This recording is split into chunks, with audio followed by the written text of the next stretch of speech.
Bien, bonjour chers compatriotes. Nous avons assisté à la présentation de cette partie où nous avons questionné l'avenir de l'EV du Togo. Mais quand on parle d'EV, enseignant volontaire, c'est quoi exactement?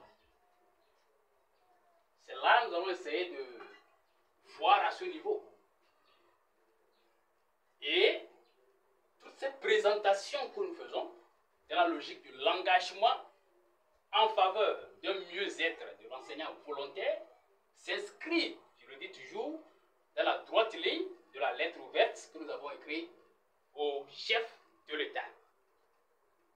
Et ça s'oriente donc dans l'idée d'une synergie, l'idée d'une organisation qui rassemble tous les EV pour réfléchir sur leur situation et penser à comment s'en sortir, comment améliorer, comment aboutir à un mieux-être. Donc nous avons là la synergie des enseignants volontaires du Togo.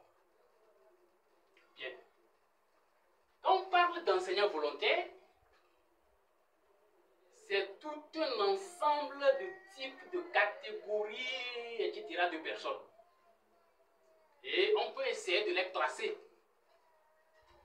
Si vous classez par rapport au sexe, par rapport au genre, il y a des femmes, il y a des hommes. Quand on parle d'EV, il y a des femmes, il y a des hommes. En termes d'âge, et par rapport aux informations que nous avons eues depuis notre engagement jusqu'à ce jour, il y a des EV dont l'âge est autour de 17 ans. Il y a des EV dont l'âge tourne autour de 62 ans. Donc, de 17 à 62 ans. Il y a 18, il y a 20, il y a 30, voilà. Ça veut dire que, voilà. Je n'ai pas connu d'EV en deçà de 17 ans. Et je n'ai pas connu d'EV au-delà de 60 ans par rapport à ceux qui se sont exprimés, ceux que j'ai abordés, et tout, et tout, et tout. Par rapport au nombre d'années dans l'enseignement, dans l'EV, il y en a qui sont dans leur première année. Donc je note là-bas 0. Ils n'ont pas encore fait 1 an, ils ont à peine commencé. Il y en a qui sont dans le volontariat pendant 40 ans. Autrement dit, les gens ont fait plus que la durée d'une carrière en fonction publique. Il y en a. Et je parle ici des choses par rapport auxquelles je peux apporter des preuves. Il y a des EV qui sont des enseignants intervenant dans des écoles publiques. Mais il y a aussi des EV intervenant dans des écoles privées, ainsi que des EV intervenant dans des écoles confessionnelles, écoles catholiques, écoles presbytériennes, écoles baptistes ou autres. Voilà, confessionnelles. Et en termes de qui paye l'EV, on voit l'ANVT. Il y a des volontaires qui sont dans la catégorie ANVT, Agence nationale de volontariat ou bien quelque chose comme ça. Autrement dit, c'est l'État en quelque sorte qui les paie.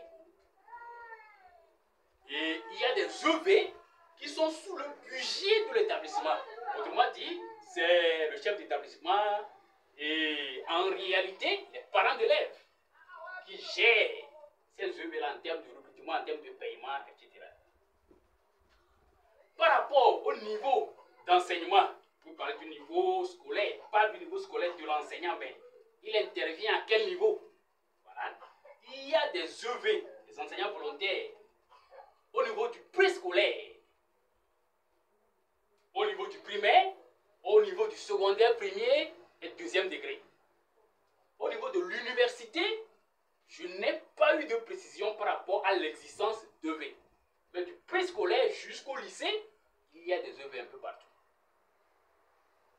Bien. Par rapport à la présence au poste, vous allez voir, il y a des EV depuis qu'on a commencé la lutte. Et si on dit donc au cours de cette année scolaire 2023-2024, si on le dit ainsi,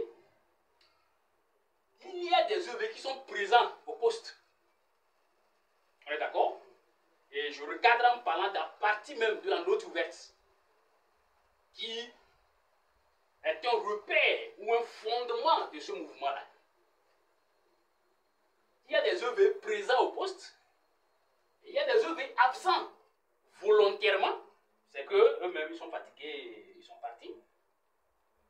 Et il y a des EV absents involontairement, parce que bon, on leur a dit de partir, on a recruté d'autres pour les remplacer, ou bien bon, ils ont vu l'avenir et bon, voilà.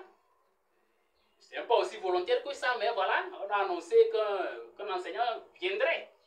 Et là, c'est involontaire. Ils sont partis, pas de leur gré, mais bon, on leur a dit de partir. Par rapport à la hiérarchie, on peut parler du poste occupé par l'EV dans le collège des enseignants. Il y a des EV qui sont directeurs d'école.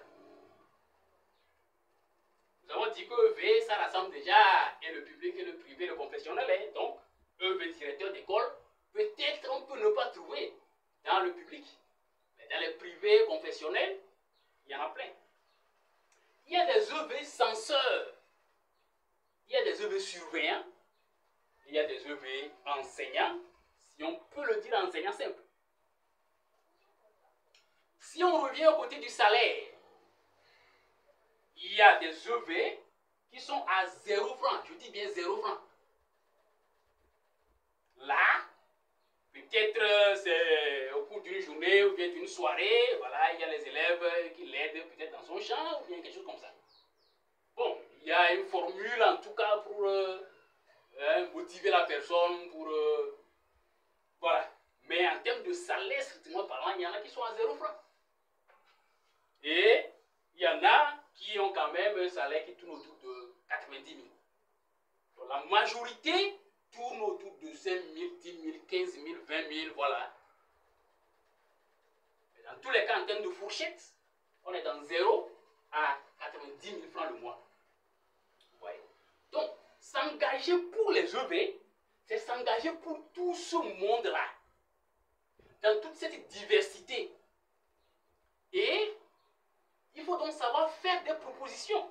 On ne peut pas aller vers l'autorité sans avoir la maîtrise de ces contours-là pour que l'on puisse avoir des propositions claires à adapter au cas par cas. Ou alors avoir des propositions qui répondent donc à l'ensemble. Il s'agit donc d'un travail sérieux et non pas d'une course qu'il faut faire. Et le travail que nous avons fait du début jusqu'ici, on a compris que beaucoup de V, je l'ai dit dans l'autre vidéo, beaucoup de V ne pensent pas que c'est une lourde tâche, cet engagement pour un mieux-être des EV. Elles veulent des résultats comme si c'est un miracle. Ils veulent un changement du jour au lendemain. Il faut faire doucement pour qu'on puisse faire un travail sérieux. Pour qu'on puisse faire un travail sérieux. Je le dis et je le répète. Nous avons connu, à travers tout le travail qu'on a fait jusqu'ici, nous avons connu des EV, excusez-moi, qui ne sont pas dignes d'être enseignants. Parce que quand on écoute déjà leur façon de parler, quand on analyse un peu leur mentalité, c'est pas bien de confier un enfant, un élève, un apprenant à une telle personne. Alors, on ne va pas mener une lutte où on dit, voilà, les EV, les EV, les EV, les EV, non. Mais il faut sortir un certain nombre de critères qui puissent permettre de ressortir des gens qui ont vraiment l'amour de l'enseignement, qui méritent d'une certaine façon d'être enseignants, qui ont cette dignité de pouvoir être enseignants et de transmettre la connaissance. De former des gens qui demain seront de dignes personnes. Et donc, une fois encore, il faut qu'on aille doucement. Et ce n'est pas la guerre. Ce n'est pas un soulèvement. Mais c'est un engagement pour aider nos dirigeants à prendre de bonnes décisions pour le bien de la nation. Ce n'est pas un engagement contre quelques dirigeants que ce soit, non. Mais au contraire, c'est un sacrifice pour pouvoir apporter un plus. Alors, chers amis, doucement. On a besoin des idées. On n'a pas besoin de distraction. On n'a pas besoin de tiraillements inutiles. On a besoin des gens qui puissent apporter leur pierre